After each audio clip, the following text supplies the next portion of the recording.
Сәлем достар, сіздермен Мол Ахмеда Жансая. Қазір сосиска пісіретін боламын. Осылай бірінші сосисканы суға қайнатып аламын. Содан кейін барып нанның ортасына салатын боламын.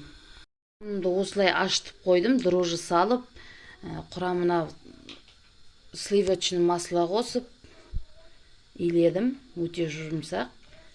Қазір көрсететін боламын. Міне осылай нанымды осындай бөліктерге бөліп алдым. Енді қазір осыны жаятын боламын. Міне осылай бөліктерге бөліп алдым. Осылай міне сосисканы алып бүйтіп орайсыздар.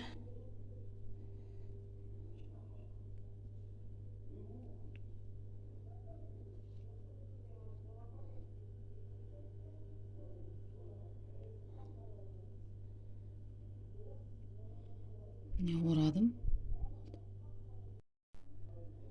Міне осылай орадым. Қызып тұрған майға осылай қуырып алатын боламын. Осылай майға қуырып жатырмын. Астын баяу отта қойып пісіретін боламыз, ортасы шикі болмасы үшін. Достар, менде сосиска осылай шықты. Өте жұмсақ.